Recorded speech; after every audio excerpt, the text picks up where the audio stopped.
بسم الله الرحمن الرحيم.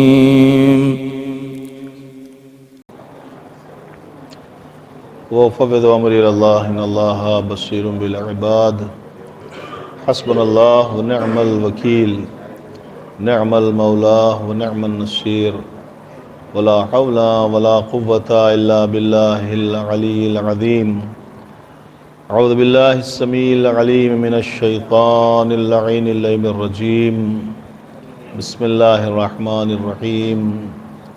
الحمد لله الذي جعلنا من المتمسكين بولاية علي بن أبي طالب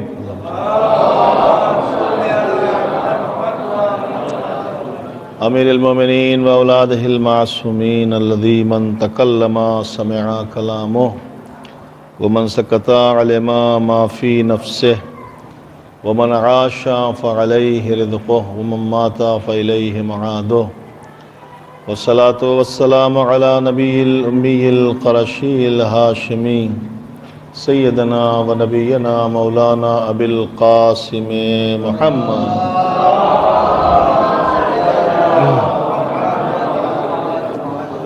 وآله أهل بيته الطيبين الطاهرين المعصومين المظلومين المنتخبين المنتجبين الذين أذهب الله عنهم الرجس وطهرهم تطهيرا.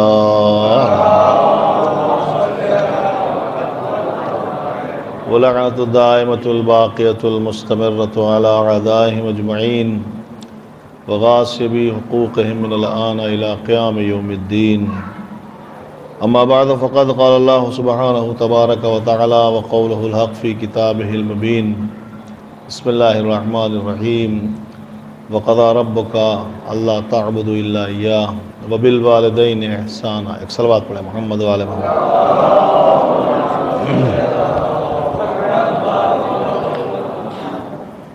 گفتگو ہے اللہ کا فیصلہ یہ ہے کہ اس نے یہ فیصلہ کر دیا بندوں کے حق میں کہ عبادت ہوگی تو صرف اللہ کی ہوگی، صرف خالق کی ہوگی، اس کے علاوہ کسی اور کی عبادت نہیں ہوگی. اور ساتھ ساتھ میں ایک ذمہ داری اور بھی دی ہے بندوں کو کہ وہ جو رب مجازی ہیں، جنہوں نے تمہیں جنم دیا ہے، جنہوں نے تمہیں دنیا میں آنے کا جو ذریعہ بنے ہیں، ان کے ساتھ آپ احسان کرتے رہیے. یہ دو باتیں ایک ساتھ جڑی ہوئی ہیں. پہلی بات ہے کہ اللہ کی عبادت کرنا اور صرف اللہ کی عبادت کرنا، اور دوسری بات ہے کہ جن کو اللہ نے والدین کے روپ میں، جن کو اللہ نے ماں باپ کے روپ میں آپ کی خدمت میں دیا ہے، ان کے ساتھ احسان کرنا. اب یہ اللہ کے حکم کی دو قسمیں ہیں جو میں نے اس دن آپ کی خدمت میں عرض کیا تھا. ایک حکم ہے اس کا حکم تکوینی، اور دوسرا حکم ہے اس کا حکم تشریعی.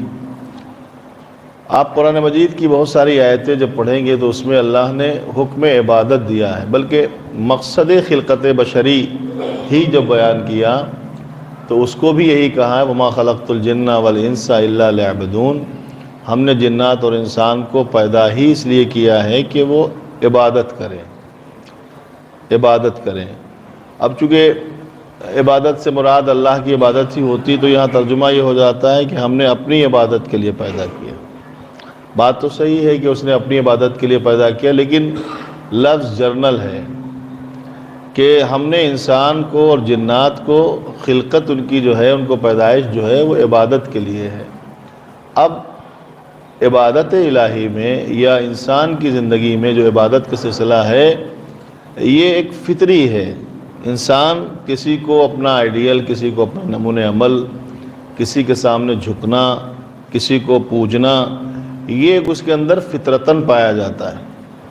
اب یہ اور بات ہے کہ یہ فطری چونکہ سلسلہ ہے، اس کو اللہ نے انسان کے اندر ڈال کے بھیجا ہے، بالکل اسی طرح جس طرح اب تو حکم تکوینی کی بہت لمبی بحث ہے، لیکن ہم اس کو بالکل مختصر کر کے عرض کر دیں کہ یہ حکم تکوینی میں آتا ہے. حکم تکوینی ایسے حکم کو کہتے ہیں کہ جو انسان کی فطرت میں شامل ہو، جس کے بغیر کام نہ چلے، جو انسان کی فطرت میں شامل ہو۔ اور حکم تشریع وہ ہوتا ہے کہ جس میں اللہ نے جو ہے انسان کو چوائس دیا ہے، انسان کو اختیار دیا ہے، اور اختیار کیسا دیا ہے کہ وہ اس کو مانے تو اس کا فائدہ بتایا ہے، اور نہ مانے تو اس کا نقصان بھی بتایا ہے۔ آپ کی سمجھ میں آ رہا ہے؟ ایک سلوات پڑھ دیں تھوڑا آگے۔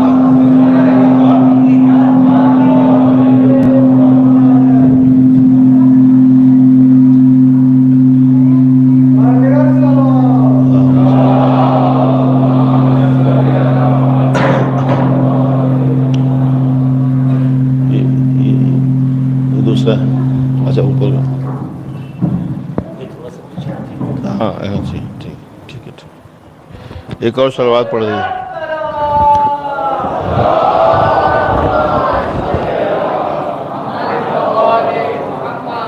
تو جو حکم اللہ نے حکم تکوینی کے طور پہ دیا ہے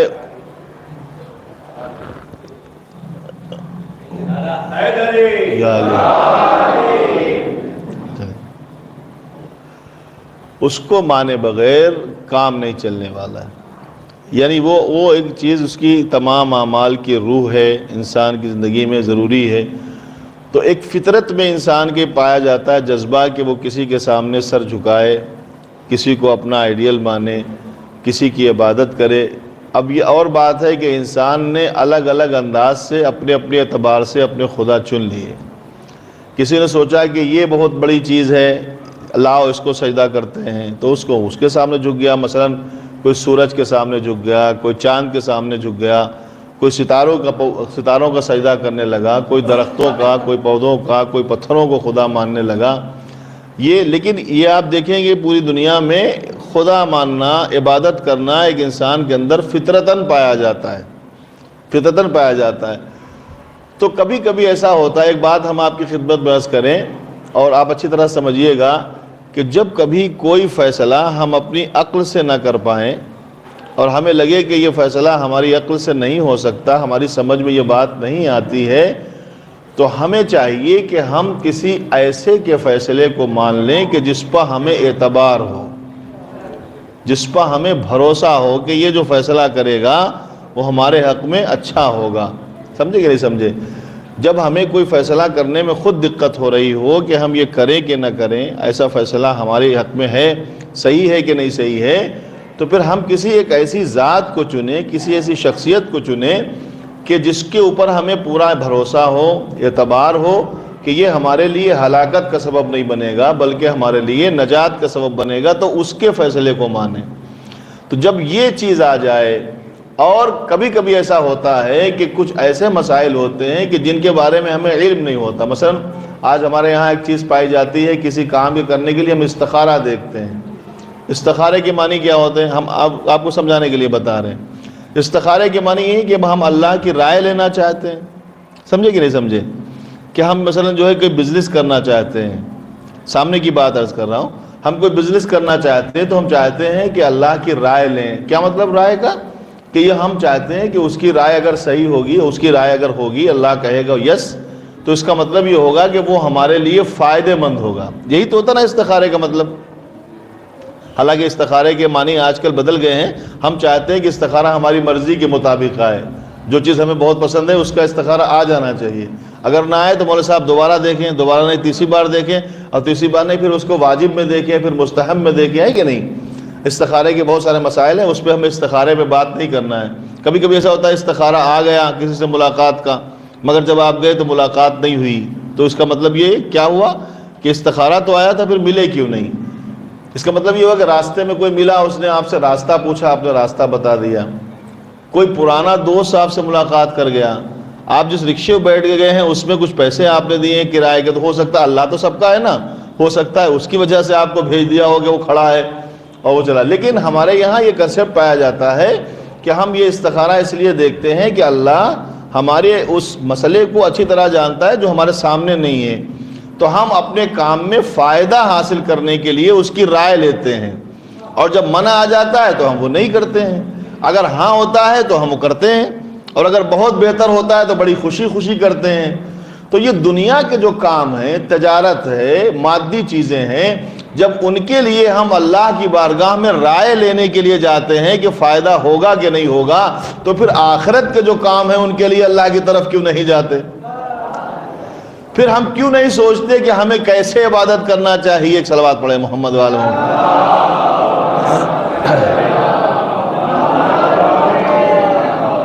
تشریف لائیں۔ جب ہمیں ایک اور صلوات پڑھ دیجئے۔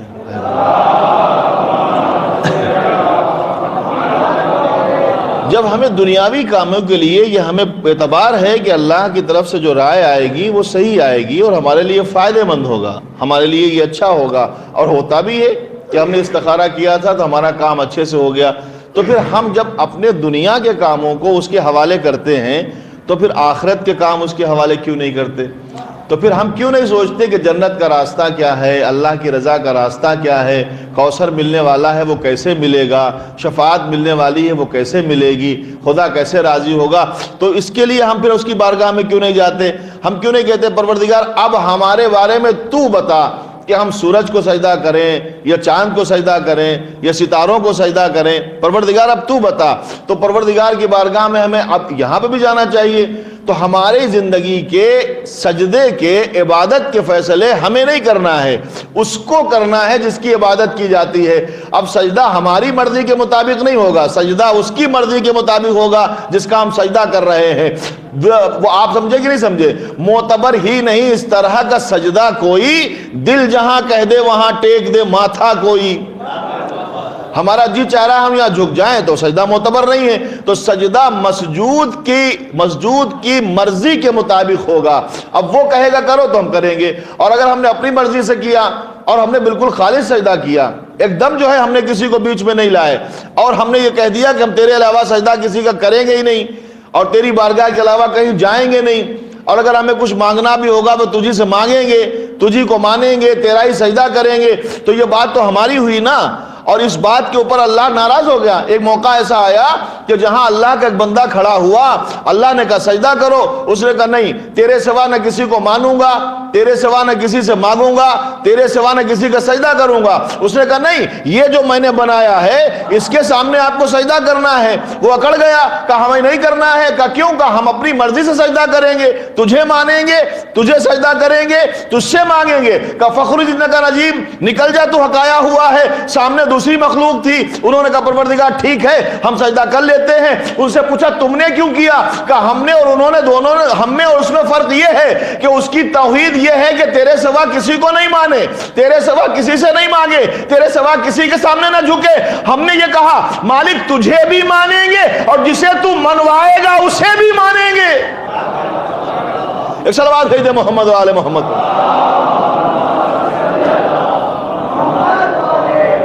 پروردگار تجھے بھی مانیں گے، تجھے بھی سجدہ کریں گے، اور جسے تو منوائے گا اسے بھی سجدہ کریں گے، اسے بھی مانیں گے، کیونکہ جس کو تو ماننے کا حکم دے گا تو پھر وہ اس کا ماننا نہیں ہوگا، تیرے حکم کا ماننا ہوگا۔ اگر تو کہے گا کہ اس کو رسول مانو تو وہ رسول تیری وجہ سے مانا ہے، تو کہے گا اس کے سامنے سجدہ کرو تو سجدہ تیری وجہ سے کیا ہے۔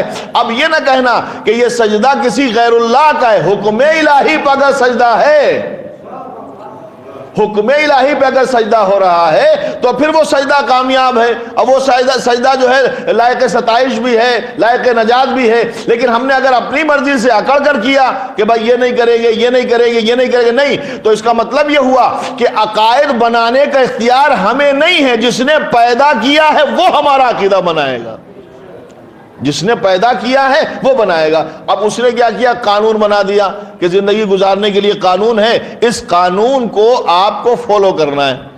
ایک قانون بنا دیا کہ یہ قانون، اس قانون کا نام ہم نے دین رکھا ہے۔ اب دین بہت سارے، اس قانون کا نام جو ہے وہ دین ہے، اور دین بہت سارے ہیں، یہ بھی دین ہے، یہ بھی دین ہے، یہ بھی دین ہے۔ اچھا، اب بہت خوبصورت بات قرآن مجید کی یہ ہے کہ جو ہم روز پڑھتے ہیں، نمازیں جب پڑھتے ہیں تو روز اس کو دہراتے ہیں مگر کبھی غور نہیں کرتے۔ ہم نے جو ہے نماز میں کھڑے ہو کر کہا بسم اللہ الرحمن الرحیم الحمدللہ رب العالمین الرحمن الرحیم مالکی، یہ ہم نے روز کہا کہ نہیں کہا؟ کیا کہا ہم نے؟ کہ ہم اس رحمان کی عبادت کے لیے کھڑے ہیں کہ جو رحمان الرحیم ہے، کریم ہے، علیم ہے، حکیم ہے، جو بھی ہے سارے اس کے صفات ہیں، اور اس کے ساتھ ساتھ وہ مالک یوم الدین ہے، مالک یوم الدین. یہ قرآن نے کہا ہے. قرآن نے کہا, ہم نے دہرایا کہ ایک کوئی ہے کہ جو ایک دن ہے, اس دن کو یوم دین کہا جاتا ہے اور وہ یوم دین کا مالک ہے. اب جب اس کی تفسیر پوچھی گئی یوم دین کسے کہتے ہیں, کہ یوم دین وہ ڈے آف ججمنٹ جس دن آپ کو آپ کے کیے کا بدلہ ملنے والا ہے. جس دن آپ کو کیے کا بدلہ ملنے والا ہے. یوم قیامت اس کو کہتے ہیں اس کو یوم دین کہتے ہیں کہ نہیں کہتے. تو اب جیسے کسی دن آپ جو دیکھ رہے ہیں ایک جگہ پروگرام ہو رہا ہے, اس پہ لکھا ہوا علی ڈے. علی ڈے کے معنی کیا ہے؟ آج علی کا دن ہے کہ نہیں؟ تو جب علی ڈے لکھا ہے تو اس دن کیا بیان ہوگا؟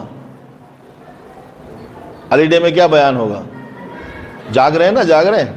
دیکھیے ہمارے ساتھ آپ بولیں گے, چونکہ ہماری ایک عادت ہے کہ ہم خود پڑھتے ہیں, پڑھواتے بھی ہیں. علی ڈے کے معنی ہے کہ آج جو ہے علی کا دن ہے, تو جو بھی بات ہوگی وہ علی کی بات ہوگی. ابھی تو خوش نصیبی ہماری ہے, اب یہ سب کی قسمت میں نہیں آتی نا. ایک ہے ہمارا حسین ڈے, آج حسین کی بات ہوگی. تو جو دن جس طرف منسوب ہے, اچھا چھوڑیے, جان دیجئے. اب ہمارے جوان شاید نہ سمجھیں, ابھی کچھ دن پہلے گزرا ہے یا آتے جاتے رہتے ہیں father day. Father day, mother day ہوتا نا, یہ فادر ڈے آج باپ کا دن ہے, آج ماں کا دن ہے. اچھا مجھے بتائیے کون سا ایسا دن ہے جو ماں کا دن نہ ہو؟ آپ مجھے بتائیے کون سا ایسا دن ہے جو باپ کا دن نہ ہو؟ کہ بھئی وہ کیا, اب دیکھیے یہ سب جو ہے باہر سے جو آئے ہوئے عقائد ہیں, انہوں نے کیسا چھاپا مارا ہے ہمارے دماغوں پر, کہ سال بھر میں 365 دنوں میں ایک دن باپ کا, 365 دنوں میں ایک دن جو ہے ماں کا ہے. تو ایسے ہی مطلب ہم نے زندگی میں دن بانٹ دیا نا, آج یہ دن ہے, آج یہ دن ہے, آج ان کا دن ہے, آج ان کا دن ہے. اچھا تو جس دن جس کا دن ہوتا ہے اس دن اس کی بات ہوتی ہے. باپ کا دن ہے تو باپ کی بات ہوگی, اس کو تحفے دیے جائیں گے. ماں کا دن ہے, یا ہم ادھر چلے جائیں علی ڈے ہے تو علی کے قصیدے پڑھے جائیں گے. ایسے ہی ایک دن ہے جس کا نام قرآن کا مالک یوم دین کا دن. تو اب اس کا مطلب کیا ہے؟ اس کا مطلب ہے کہ جتنی بھی باتیں وہاں ہوں گی اس دن, جتنی بھی باتیں ہوں گی وہ دین کی باتیں ہوں گی. جتنی بھی باتیں ہوں گی وہ دین کی باتیں ہوں گی. اب اچھا جو بات کرنے والا ہے, جس نے کہا کہ میں اس دن کا مالک ہوں, تو اس کی مرضی کے خلاف نہیں ہوگا. ہماری محفل میں جب وہی ہوتی ہے نا, تو ایک صدر بناتے ہیں نا, صدر بناتے کہ محفل کا صدر کون ہے, کہ صدر کی اجازت سے سارے کام ہوتے ہیں. اچھا وہ تو ابھی خالی جو ہے وہ رسمن ہوتا ہے, ورنہ ہونا یہی چاہیے کہ صدر کی اجازت کے بغیر کچھ نہ ہو. پہلے جو ہے خطبہ صدارت ہوتا ہے, اس کے بعد آگے بڑھتے افتتاحی مسئلے میں. تو اس نے کہا آج کا جو دن ہے وہ دین کا دن ہے اور اس دن کا مالک میں ہوں. تو آج جو باتیں ہوں گی وہ دین کی باتیں ہوں گی. آج جو باتیں ہوں گی وہ دین کی باتیں ہوں گی. پہلے ہم آپ کو دین سمجھا دیتے ہیں. دین جو ہے وہ کیا ہے یہ آپ سمجھ لیجئے. حضور ختم مرتبت حضرت احمد مجتبی محمد مصطفیٰ صلی اللہ علیہ وسلم. اب آپ جس ملک میں رہتے ہیں اس ملک کے لیے آپ کے لیے بہت اہم بات ہے, اس کو آپ اپنے ذہنوں میں رکھیے گا, کبھی کہیں بات ہوگی تو آپ کے کام آئے گی. جو پیغمبر اسلام جو ہے جنگ کے میدان جنگ میں ہے, اور ایک مرتبہ جو ہے طبل جنگ بچ چکا ہے, سامنے سے دشمن جو ہے چڑھائی کیے ہوئے ہے, لڑائی کے لیے تیاری ہے, تیر تبر سب تیار ہیں, اور نبی اپنے ناقے پر جلدی جلدی جا رہے ہیں.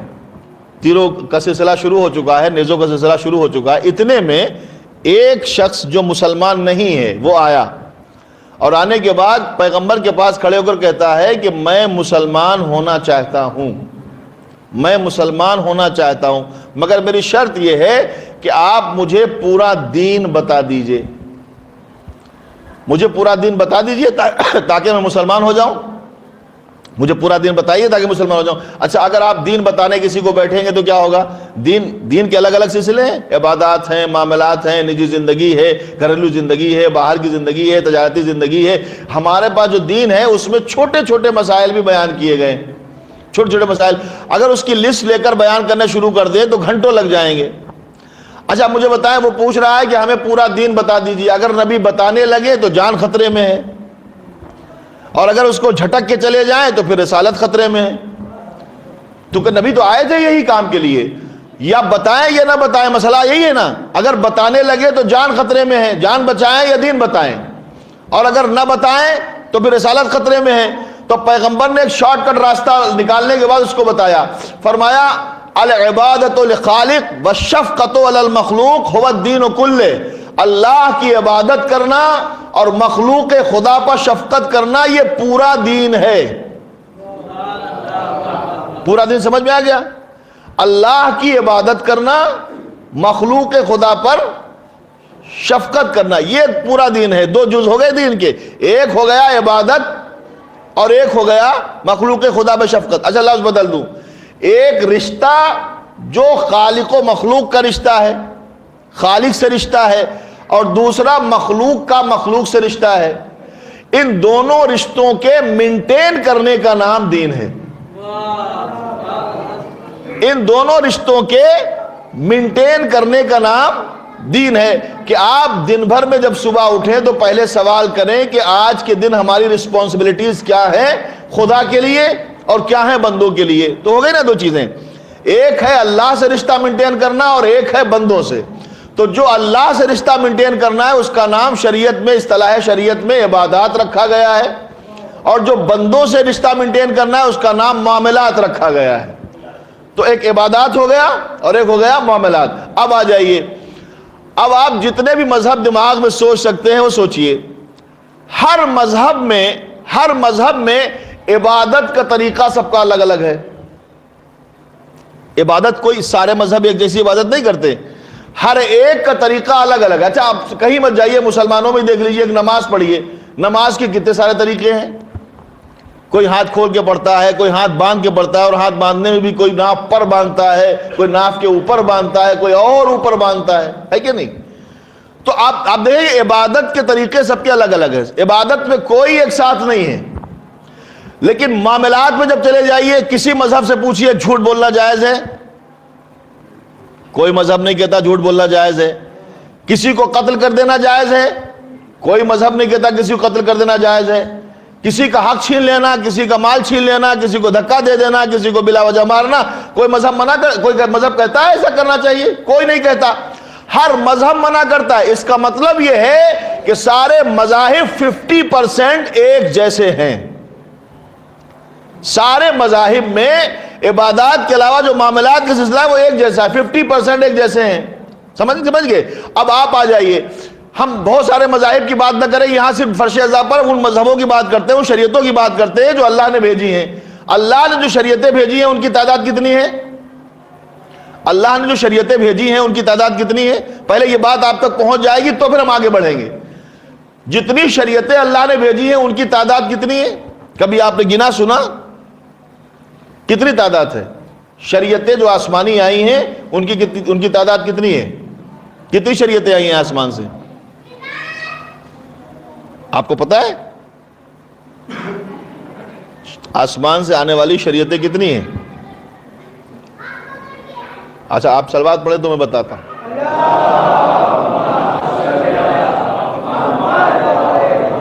آسمان سے آنے والی شریعتیں ہیں 6 شریعتیں ہیں. سب سے پہلی شریعت حضرت آدم کی ہے جو آدم سے لے کر نوح تک رہی. دوسری شریعت حضرت نوح کی ہے جو جناب نوح سے لے کر جناب ابراہیم تک رہی. تیسری شریعت جناب ابراہیم کی ہے جو جناب ابراہیم سے لے کر جناب موسیٰ تک رہی. چوتھی شریعت جناب موسیٰ کی ہے جو جناب موسیٰ سے لے کر جناب عیسیٰ تک رہی. پانچویں شریعت جناب عیسیٰ کی ہے جو جناب عیسیٰ سے لے کر پیغمبر تک رہی. اور چھٹی شریعت جو ہے پیغمبر اسلام کی جو قیامت تک رہے گی. آپ سمجھے؟ جتنے بھی انبیاء آئے ہیں جناب آدم اور جناب نوح کے درمیان میں جو انبیاء آئے ہیں وہ آدم کی شریعت کو نافذ کرنے کے لیے آئے تھے. اب نہ کہنا کہ اسلام 1300 سال پہلے کا ہے, 1400 سال پہلے کا ہے. اسلام آدم کو جب اللہ نے بنایا تھا وہ پہلا کلمہ اسلام کا تھا. جو سب سے پہلا انسان بنا ہے وہ اسلام ہے. حضرت پیغمبر اسلام نے کیا پیغام دیا؟ لا الہ الا اللہ اور محمد. آدم نے کیا پیغام دیا؟ لا الہ الا اللہ, آدم صفی اللہ. تو لا الہ الا اللہ وہاں سے چلا ہے نا. اب جو لوگ کہتے ہیں 1400 سال پرانا اسلام ہے وہ جھوٹ بولتے ہیں. اس لیے کہ وہ اسلام 1400 سال پرانا نہیں ہے. 1400 سال پرانا اسلام کہاں سے ہو سکتا ہے؟ آدم بھی اسلام لے کر آئے, نوح بھی اسلام لے کر آئے, ابراہیم بھی اسلام لے کر آئے. اسی لیے جب لوگوں نے پیغمبر کی باتیں سنی تو یہ کہا کہ نبی کوئی نئی بات تھوڑی کر رہے ہیں, یہ تو وہی باتیں کر رہے ہیں جو پہلے ہو چکی ہے, جو پہلے ہو چکی ہیں وہی ہیں. تو یہ جو 6 شریعتیں ہیں, ہر شریعت میں معاملات کے سلسلے میں آپ جب جائیں گے مخلوق سے رشتے میں, تو جھوٹ بولنا کوئی بھی شریعت منع کرتی ہے. آدم نے نہیں کہا کسی کو جو ہے قتل کر دیا جائے, جناب نوح نے نہیں کہا کسی کو قتل کر دیا جائے. کسی کو مارنا, کسی کو قتل کرنا, کسی کا حق چھیننا, کسی کا گھر لوٹ لینا, کسی کا گھر جلا دینا, کسی کو قتل کر دینا, کسی کا خون بہانا, یہ ساری شریعتیں منع کرتی کہ نہیں منع کرتی؟ منع کرتی ہے کہ نہیں؟ سر تو ہلا دیں, نہیں تو میری بات مان لیں. میں نے کہا نا کہ جب سمجھ میں نہ آئے تو اس کی مان لیں گے جو جس پہ آپ کو بھروسہ ہو. سب کی سب شریعتیں منع کرتی ہیں. کسی کا حق چھیننا, شریعت میں تبدیلی کرنا, کسی کو ناحق ستانا, کسی کو گھر سے بے گھر کر دینا, کسی کو اسیر کر لینا, کسی کا مال لوٹ لینا, یہ ساری شریعتیں منع کرتی ہیں. اب اگر کوئی ایسا کرے, کسی کا گھر لوٹے, کسی کو ستائے, کسی کو قتل کرے, تو اس کا مطلب کیا ہوا؟ اس کا مطلب یہ ہوا کہ وہ ساری شریعتوں کا مجرم ہے. نہیں سمجھے؟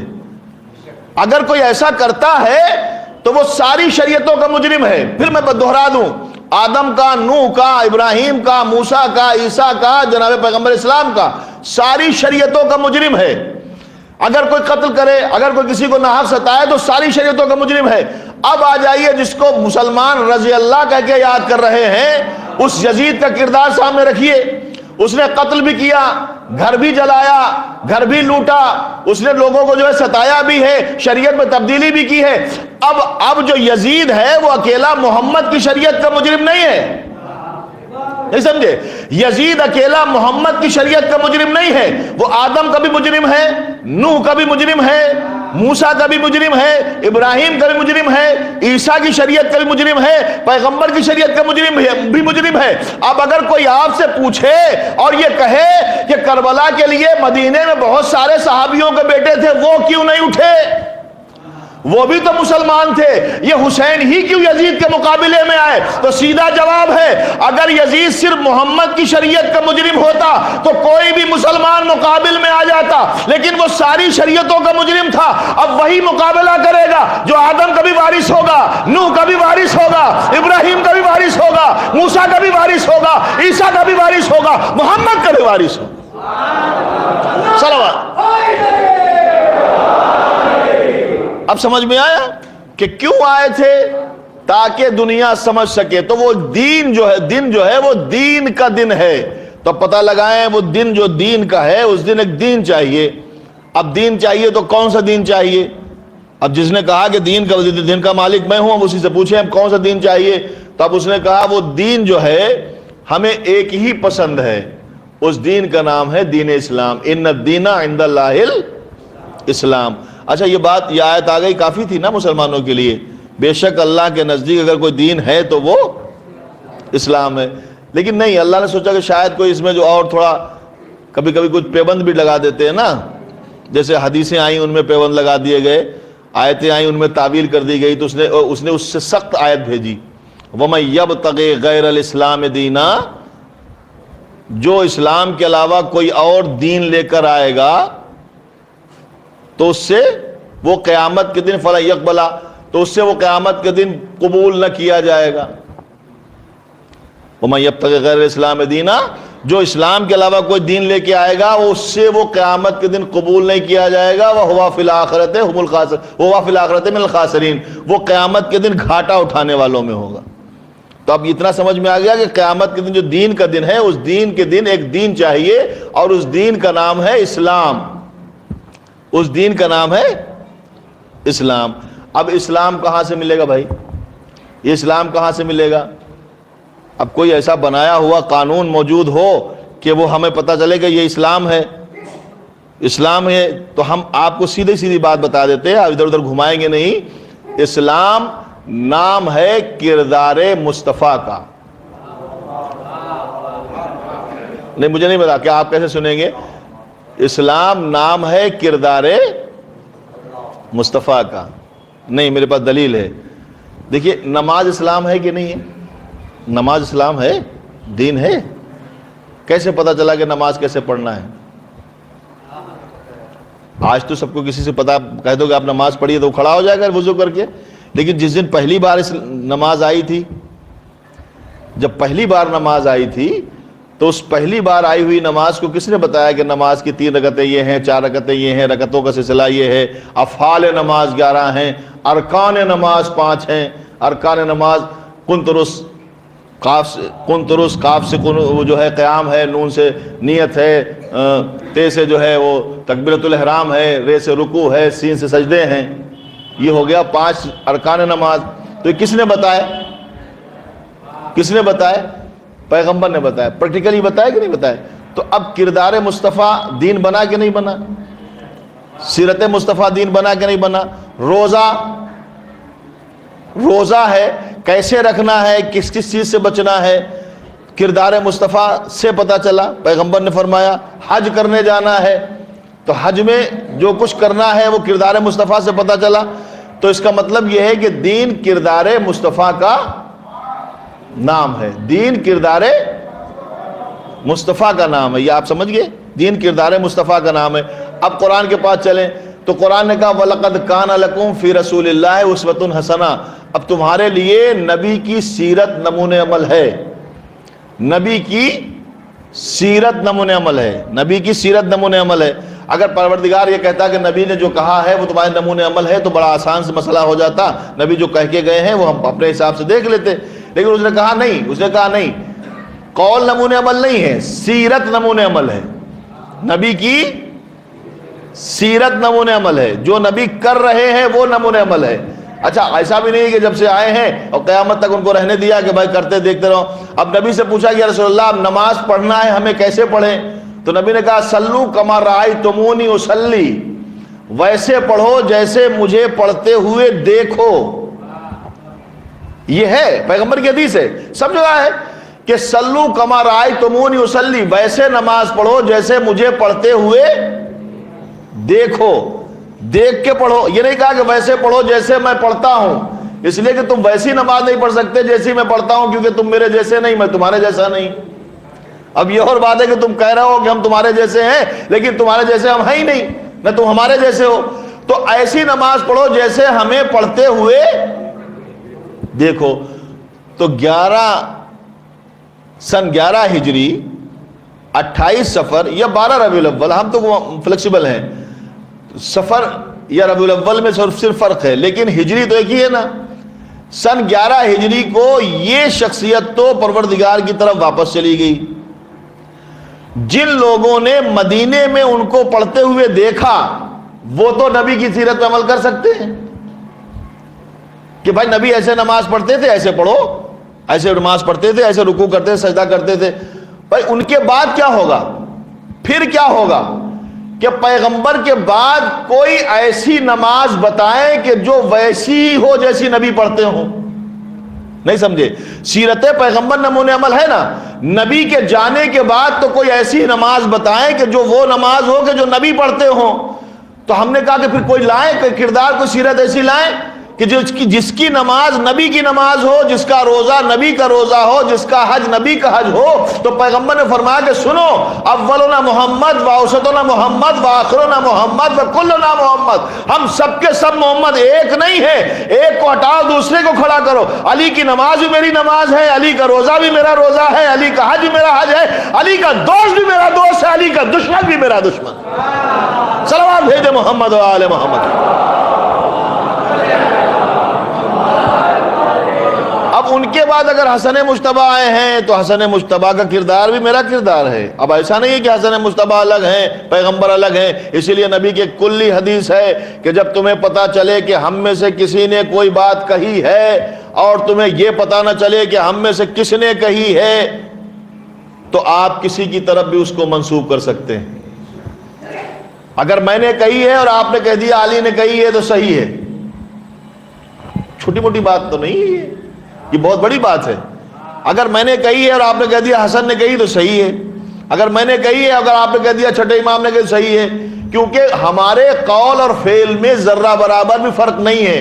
اچھا میری نہ سنیں، خود جو ہے جابر بن عبداللہ انصاری سے پوچھیں، ایک مرتبہ بچے کو دیکھا، کہا بیٹا ذرا آگے آنا، جب وہ آگے آیا تو کہا ذرا پیچھے جانا، بیٹا ذرا پیچھے گیا، جب آگے پیچھے کر کے دیکھا تو امام محمد باقر علیہ السلام فرماتے ہیں جابر یہ آگے پیچھے کر کے کیا دیکھتے ہیں؟ کہتے کیوں نہیں میرے نانا نے مجھے سلام کہا ہے کہ میں دیکھنا چاہتا ہوں کہ آپ کی چال نبی کی چال ہے کہ نہیں، آپ کی ڈھال نبی کی ڈھال ہے کہ نہیں۔ ایک صلوات بھیج دے محمد و آل محمد۔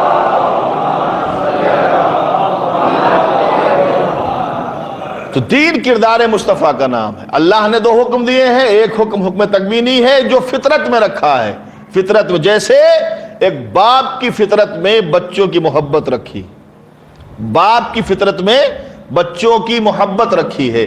اب اگر جو ہے باپ کے دل میں بچوں کی محبت فطری اور تکوینی نہ ہوتی تو انسانیت آگے بڑھنا مشکل تھا۔ تشریح ہوتی کہ آپ کو چوائس ہے، آپ کو اختیار ہے کہ آپ بچے سے محبت کریں یا نہ کریں، ایسا ہو سکتا ہے؟ نہیں ہو سکتا۔ لیکن یہ پروردگار عالم نے محبت رکھی ہے تکوینی کہ اس کے بغیر کام نہیں چلے گا، یہ آپ کو کرنا ہی کرنا ہے۔ بچوں سے محبت اتنی ہوتی ہے باپ کو کہ خود کو زحمت میں ڈال دیتا ہے مگر اس کو بچانے کی کوشش کرتا ہے۔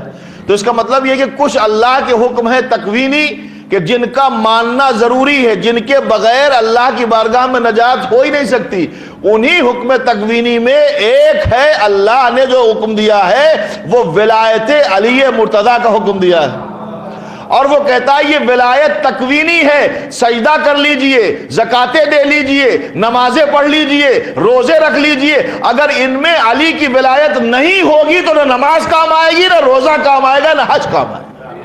ایک صلوات بھیج دے محمد و آل محمد۔ آپ سمجھے؟ وہ اس نے کہا ہے کہ دیکھو ہم نے پہلے سے یہ فیصلہ کیا ہے، ابتداءً فیصلہ کیا ہے کہ عبادت کرنا ہے تو صرف اللہ کی کرنا ہے، اور ساتھ میں والدین کے ساتھ احسان کرنا ہے۔ بس یہاں پہ آ کے ہم آپ کو 2-4 باتیں بتا کے، اور چونکہ ہمارا وقت بھی ہو جائے گا تب تک ہم آپ کے تھوڑی سما خراشی کرتے ہیں۔ سما خراشی سمجھتے کسے کہتے ہیں؟ سما خراشی کان کھجلانے کے معنی ہوتے ہیں، جو آپ اردو میں اس کا ترجمہ کریں گے سما خراشی کا تو کان کھجلانے کے۔ اب کیا پتا کہ کھجلانے ہو سکتا ہے شاید آپ کے تھوڑا گدگدی ہو تو تھوڑا بول جائیں۔ ایک صلوات پڑھے محمد و آل محمد۔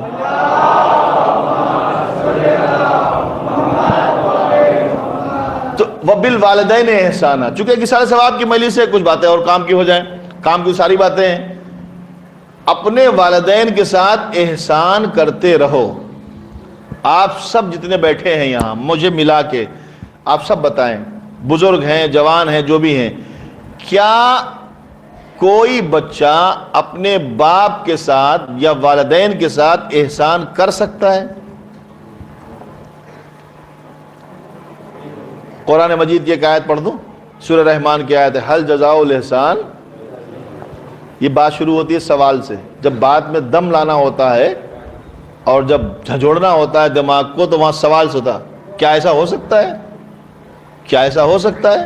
اللہ نے کیا کہا؟ اس کا ترجمہ یہ نہیں کہ احسان کا بدلہ صرف احسان ہے، ایسا نہیں، یہ ترجمہ نہیں ہے، یہ اس کا ترجمہ تو ہم کرتے ہیں سرسری۔ اس کا ترجمہ یہ ہے کہ کیا احسان کا بدلہ احسان کے سوا کچھ ہو سکتا ہے؟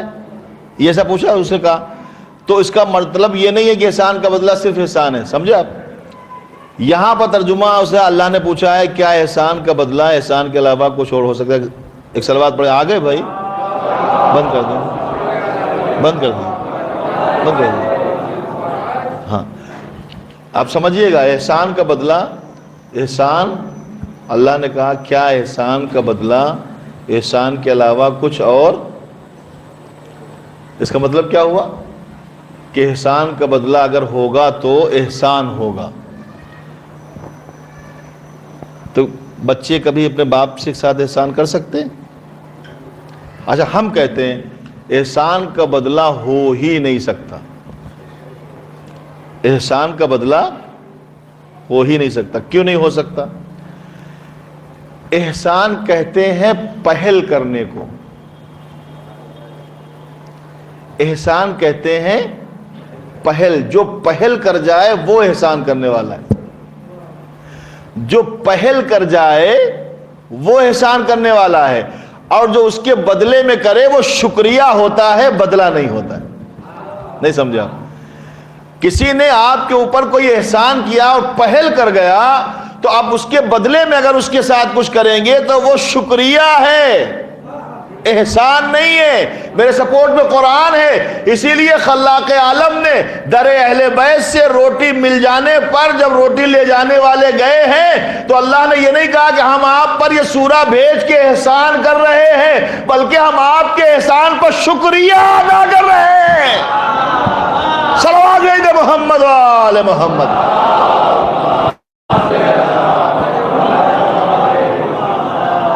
وَجَزَاؤُكُمْ مَشْكُورًا، آپ کی جو جزا ہے، آپ کا سلسلہ جو ہے وہ آپ نے جو کیا ہے، وَسَعْيُكُمْ مَشْكُورًا، جو صحیح ہے، جو کوشش ہے، صحیح کوشش جو آپ نے پہل کی ہے، وہ پہل کا ہم شکریہ ادا کر رہے ہیں۔ احسان کا بدلہ احسان ہوتا ہے، مگر پہل چاہیے، جو پہل کر گیا۔ اب آپ بتائیں، والدین نے پہل کی ہے یا بچے پہل کریں گے؟ پہل تو باپ آپ کر چکے ہیں۔ اب آپ، اسی لیے لکھا ہے کہ 70 بار اگر کاندھے پر بٹھا کے حج کرائیں، 70 بار اگر کاندھے پر بٹھا کے حج کرائیں تو ایک بار ماں کا بچے کو گیلے سے سوکھے میں لٹا دینے کا بدلہ پورا نہیں ہوگا۔ آپ سمجھے؟ سمجھ گئے کہ نہیں سمجھ گئے؟ تو یہ اللہ نے بتایا کیوں ہے، اتنا زور کیوں دیا ہے؟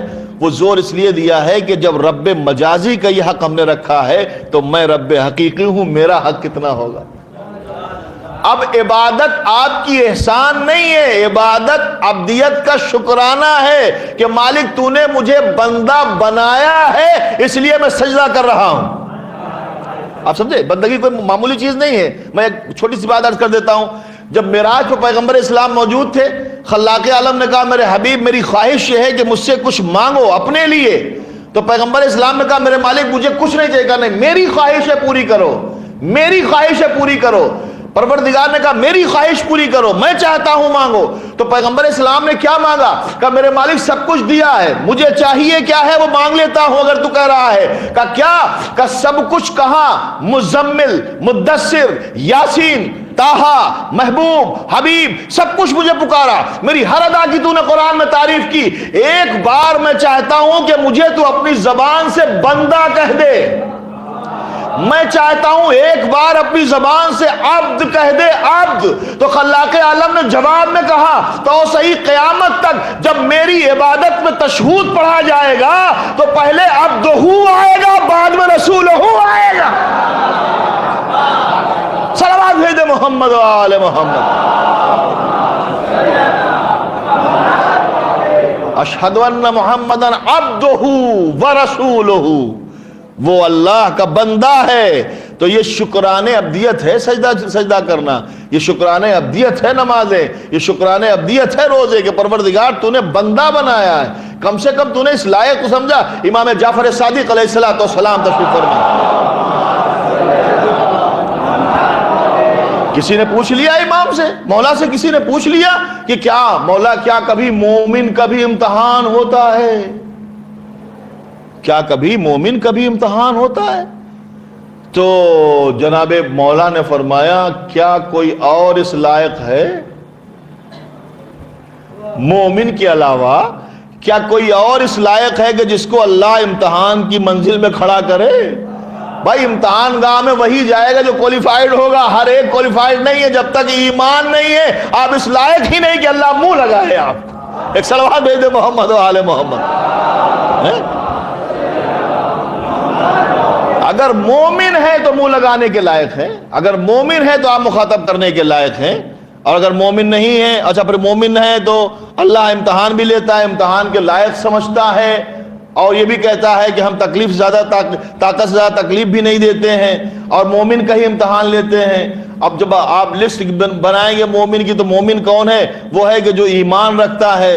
اب ایمان کا کون سی چڑیا کا نام ایمان ہے؟ ایمان کسے کہتے ہیں؟ ہم سے پوچھیں گے ہم تو سیدھا کہیں گے کہ بھائی جو کل ایمان سے منسلک ہے وہی مومن ہے۔ نہیں سمجھے؟ نہیں، میں آپ کو بتا دیتا ہوں، آپ سمجھیے۔ پیغمبر نے کیا فرمایا؟ برد الایمان کلہ، یہ میری زبان نہیں ہے، یہ میری زبان نہیں ہے، یہ رحمت للعالمین کی زبان ہے۔ آج پورا کل ٹوٹل ایمان کس کی طرف اشارہ کیا تھا؟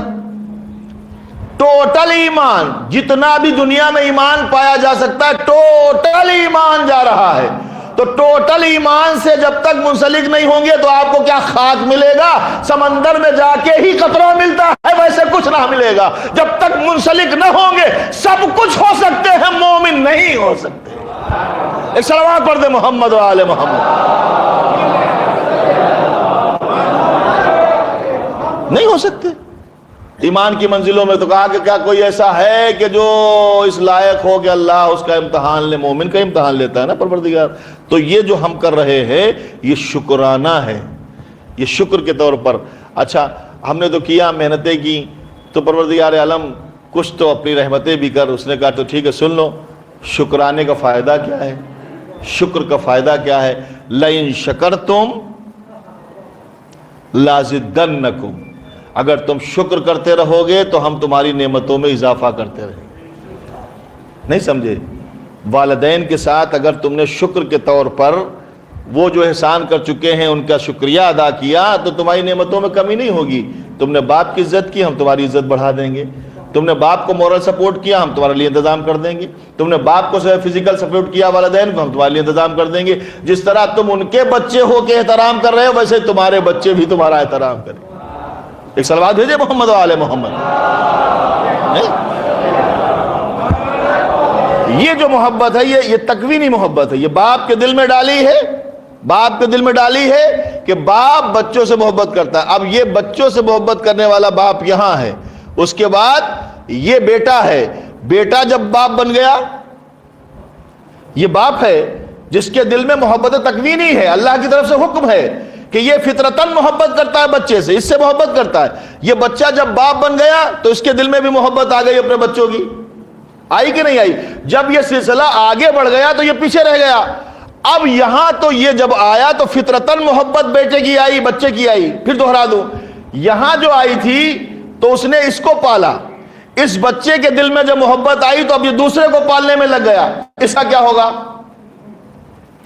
یہ جو اب یہاں رہ گیا ہے جو فطرتاً آپ سے محبت کرتا تھا، آپ خود بیٹے سے باپ بن چکے ہیں تو آپ بھی کسی سے محبت کرنے لگے، تو پھر اب یہاں کیا حکم ہے؟ تو خدا نے کہا اب یہاں کا حکم ہم نے اپنی عبادت کے ساتھ ملا کے رکھا ہے۔ جس طرح ہماری عبادت واجب ہے ویسے باپ کا احترام واجب، تاکہ کسی کو یہ جو ہے ذرہ برابر بھی موقع نہ ملے۔ ہم نے اپنی عبادت کے ساتھ رکھا ہے کہ ہماری عبادت جس طرح واجب ہے اسی طرح اس کو بھی ہم نے منسلک کر کے رکھ دیا ہے۔ وَبِالْوَالِدَيْنِ احسانا، اور یاد رکھنا یہی وہ دونوں شخصیتیں ہیں کہ جو تمہیں جنت میں بھی لے جا سکتی ہیں اور نافرمانی کی وجہ سے جہنم میں بھی لے جا سکتی ہیں۔ آپ سمجھے؟ آپ سمجھ میں آیا؟ اب 3 حدیثیں 4 حدیثیں ایک ساتھ ہیں، ان کو آپ سن لیجئے، اس کے بعد اس کا نتیجہ سن لیجئے۔ باپ یا والدین جن کو اللہ نے ان کی محبت کو، ان کے دل میں جو بچوں کی محبت ڈالی ہے فطرتاً، تو جو بچہ باپ بن گیا تو اس کے دل میں بچوں کی محبت فطرتاً آئی، تو اب اس کو اللہ نے اپنی عبادت کے ساتھ رکھا۔ وَقَضَىٰ رَبُّكَ أَلَّا تَعْبُدُوا إِلَّا إِيَّاهُ وَبِالْوَالِدَيْنِ، واو عطف ہے اور والدین کے ساتھ احسان کرے گا۔ اب آپ سمجھیے کچھ چیزیں ایسی ہیں کہ جن کو دیکھنے کا حکم پروردگار عالم کے نبی نے دیا ہے، کچھ چیزیں جن کو دیکھنے کا حکم دیا ہے۔ پہلی چیز النظر الی الکعبۃ عبادہ، کعبے کی طرف دیکھنا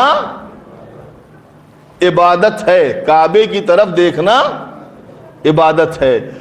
والنظر الی مصحف عبادہ، قرآن کی طرف دیکھنا عبادت ہے۔ والنظر الی العالم عبادہ، عالم کے چہرے کو دیکھنا عبادت ہے۔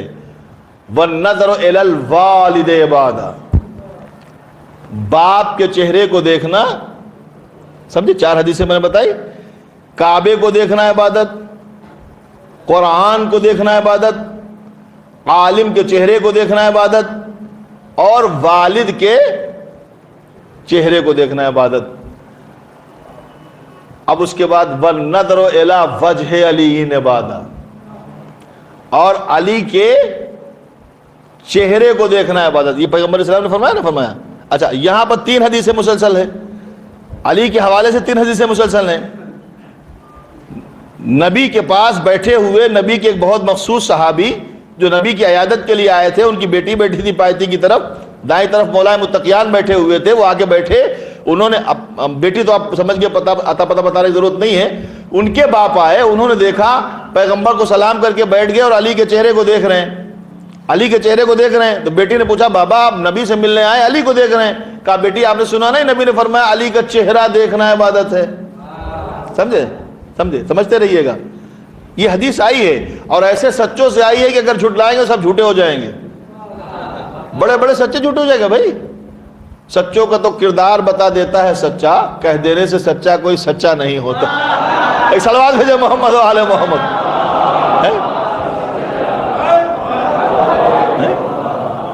آپ سمجھے کہ نہیں؟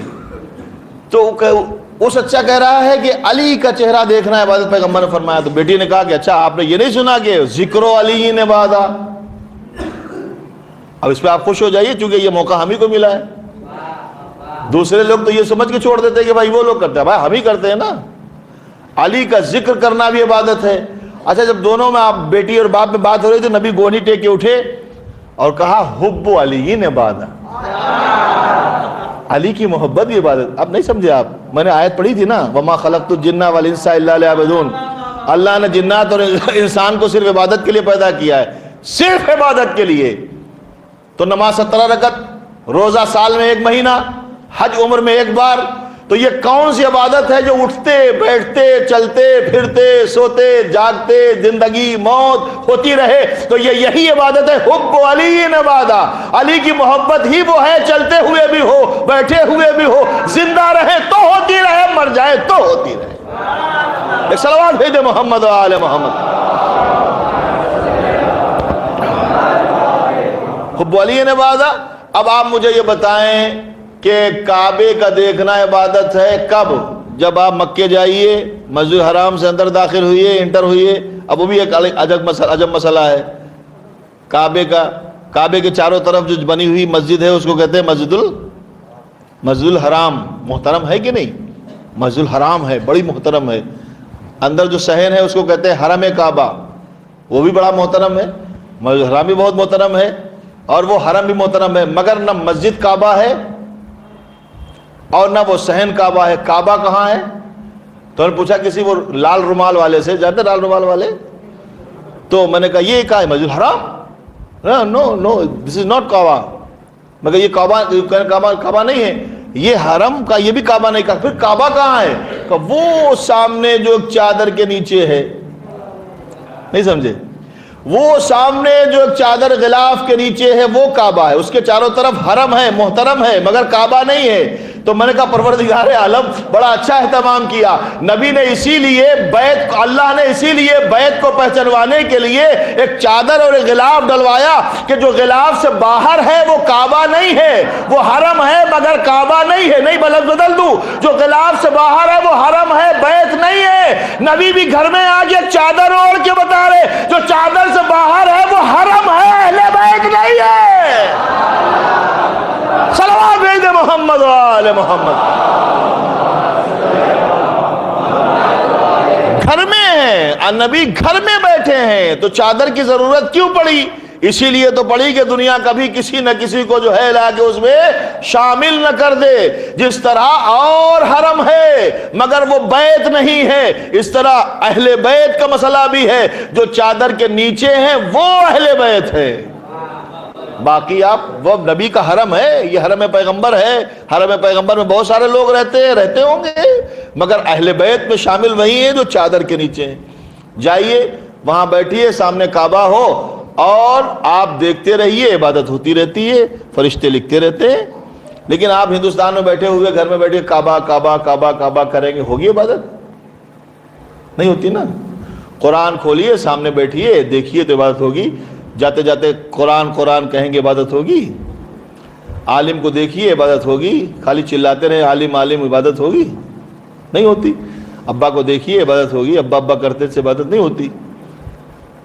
وہ علی ہی کیا جو کعبے سے بڑھ نہ جائے.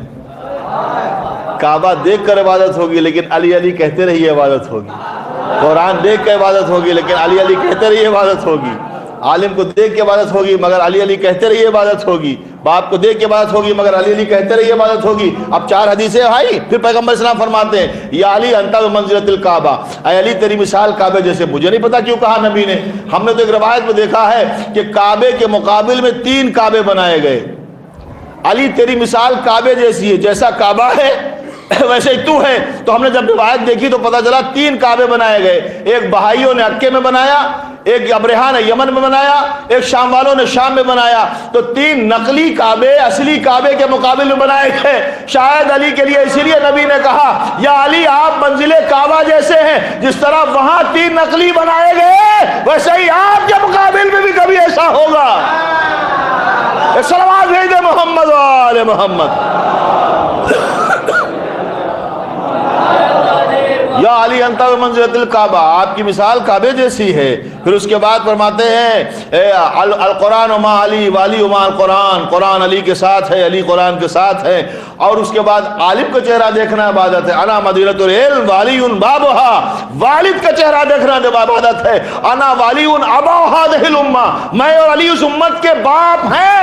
اگر باپ آگ کر دے گا تو کسی کا باپ بھی جنت میں نہیں لے جا سکتا. تو اگر ہم نے یا علی نے کسی کو آگ کر دیا تو کسی کا باپ بھی جنت میں نہیں جا سکتا. صلوات بھیج دے محمد و آل محمد. تو یہ ولایت تکوینی یا علی تکوینی ہے. اس کے بغیر کام نہیں چلے گا، نہ دنیا میں نہ آخرت میں. میں نے پچھلی مجلس میں کہا تھا ہم تو فلیکسیبل ہیں. لے آؤ کسی کو، وہ کہہ دے کہ ہمیں وہ میزان پہ پرابلم ہو رہی ہے، ایک سجدہ کم ہے لا کے رکھ دو، سجدہ رکھ دو. وہ کہا بھائی ہم کہاں رکھ دیں، ہمارے ہی قبول نہیں ہوئے. روزہ چاہیے کہ ہمارے ہی قبول کوئی ہے بتائے، لسٹ بتائے نا ہمیں. کوئی نہیں ہے. وہاں بھی نبی کہتے ہیں کہ اگر ضرورت پڑے گی تو علی کام آئیں گے. نہیں، آپ تو علی کے چاہنے والے سب بیٹھے ہیں. ساری زندگی کی عبادت نہیں بٹے گی. اگر علی کی زندگی کی ایک ضربت کی گٹھری کھول دی جائے، خندق کے دن کی ایک ضربت کی گٹھری کھول دی جائے گی تو بٹ بھی جائے گی اور بچ بھی جائے گی. اسی لیے تو ہم نے ان کا دامن پکڑا ہے، اسی لیے تو ہم ان کے ساتھ ہیں. جب ضرورت ہوتی ہے وقت اعتذار تو سرانے نظر آتے ہیں. گھبرانا نہیں، ہم آ گئے ہیں. قبر کی 7 منزلیں ہیں جہاں پر محبت اہل بیت کام آتی ہے. پہلی منزل ہے بہت سخت منزل، وقت احتضار، جب دنیا چھٹ رہی ہے، ہوکا سا عالم ہے، اجنبی شہر، اجنبی منزلیں ہیں جہاں جانا ہے. علی کہتے ہیں میں ساتھ میں ہوں. جب علی ساتھ میں ہے تو پھر مسئلہ کیا ہے؟ قبر کی منزل بہت سخت منزل ہے، گھبرانا نہیں، میں آؤں گا. برزخ کے معاملات بڑے سخت معاملات ہیں، گھبرانا نہیں، میں آؤں گا. میزان پر جب اعمال تولے جائیں گے میں آؤں گا.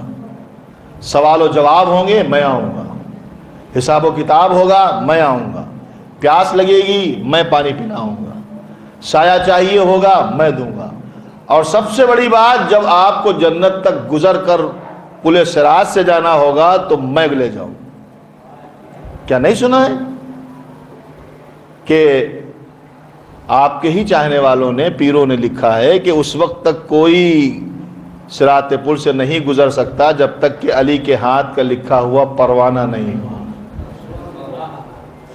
ہم تو گلے میں لٹکا کے جاتے ہیں، ہمیں لکھوانے کی ضرورت و زحمت نہیں ہے. خالی لگے ہیں، شہادت نامہ گلے میں لٹکا ہوا ہے، علی صرف سائن کرتے ہیں، ہم نکل جاتے ہیں.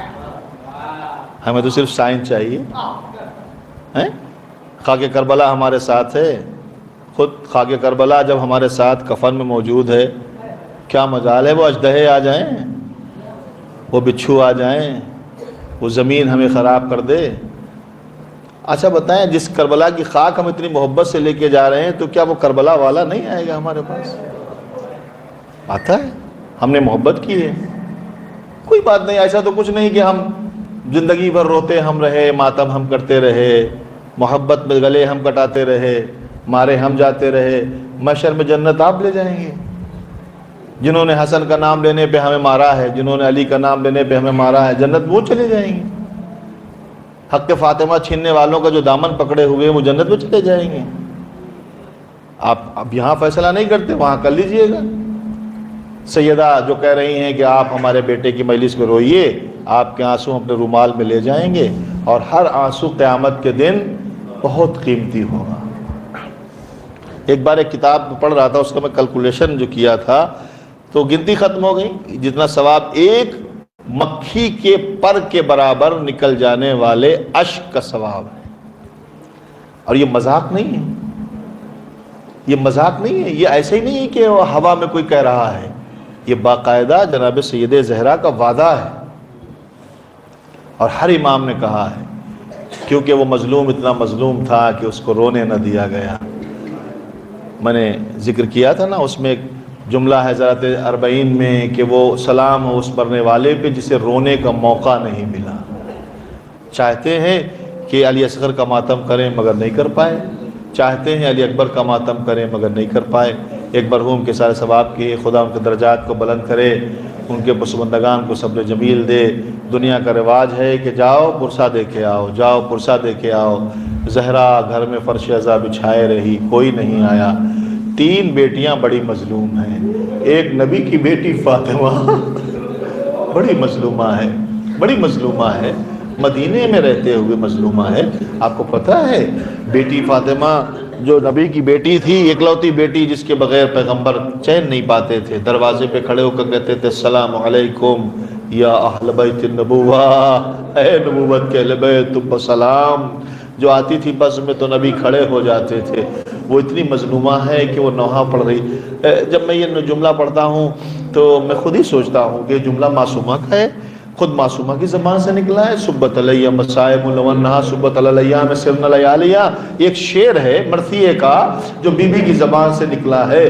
پڑے وہ مجھ پر مصائب تمہاری فرقت میں، دنوں پہان کے پڑھتے تو رات ہو جاتے. اے بابا یہ کوئی معمولی جملہ نہیں ہے. ایک بہت مظلومہ بیٹی پیغمبر کی ہے، نبی کی بیٹی فاطمہ، اور دوسری مظلومہ علی کی بیٹی ثانیہ زہرا. بڑی مظلومہ ہے، بیٹھی ہے کربلا کے میدان میں. کوئی آئے، حسین دنیا سے چلے گئے ہیں، کوئی پرسہ دے مگر کوئی نہ آیا. عزیزان محترم، ایک ایک لاشا آ رہا ہے. حسین لاشا لاتے ہیں، زینب جو ہے اس پر ماتم کرتی ہے. اور تیسری جو بہت مظلومہ بیٹی ہے وہ حسین کی بیٹی سکینہ ہے.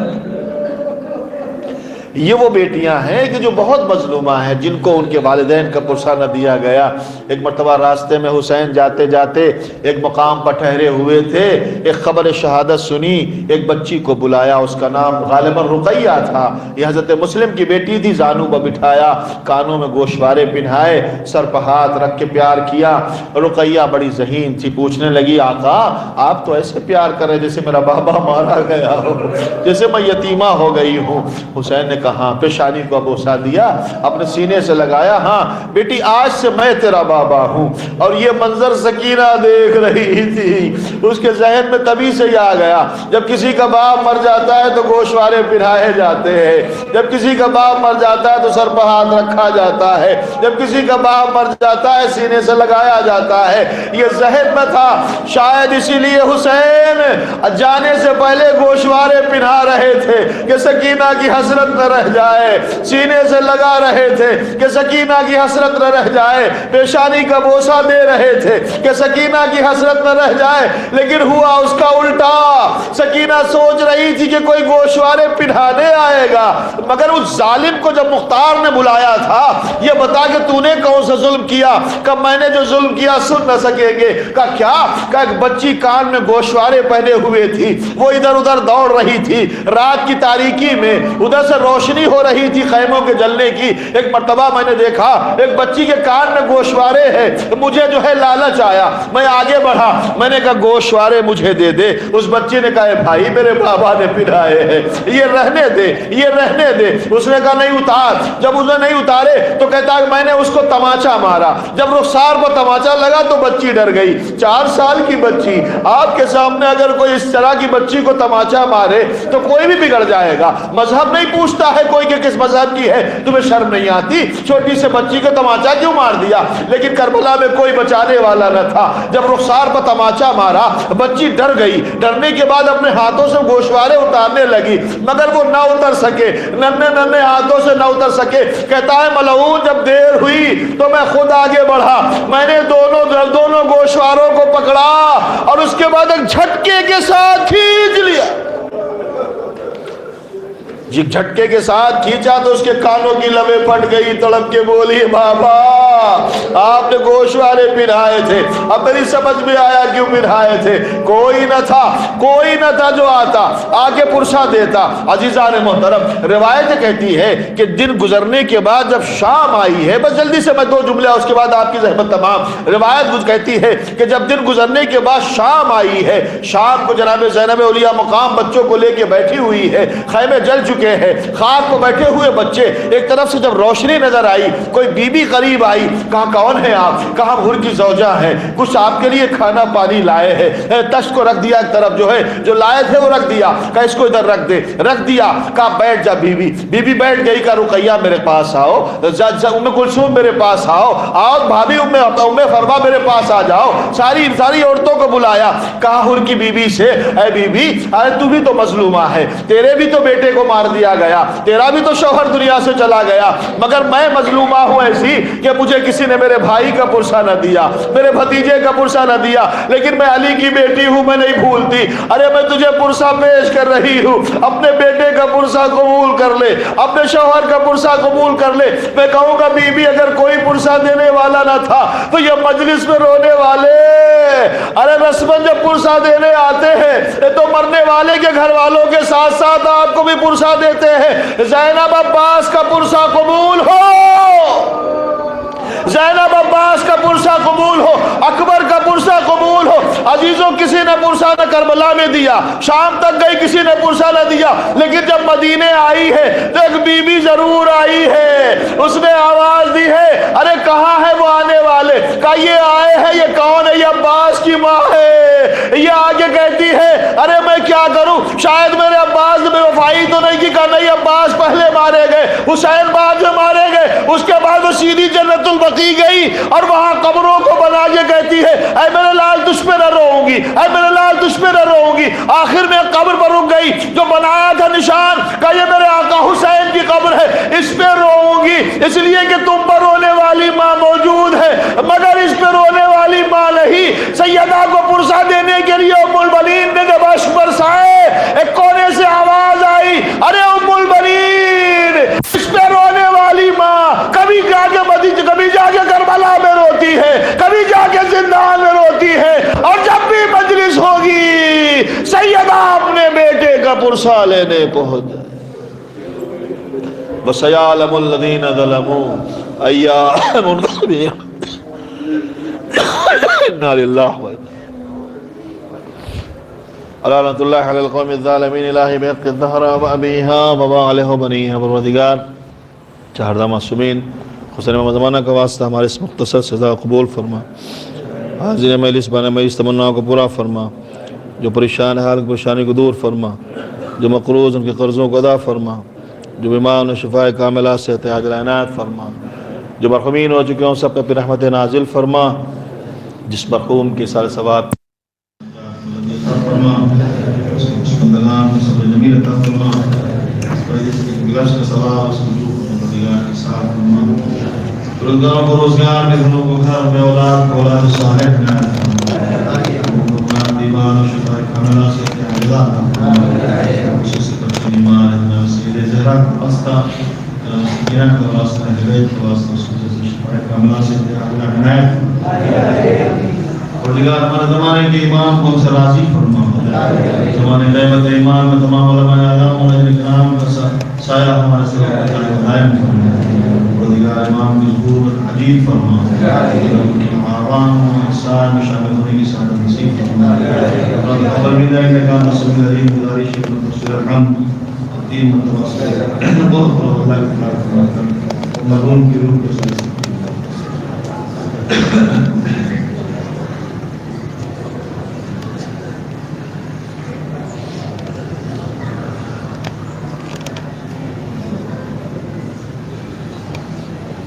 مرحوم سید شاہد حسن ابن سید حسن.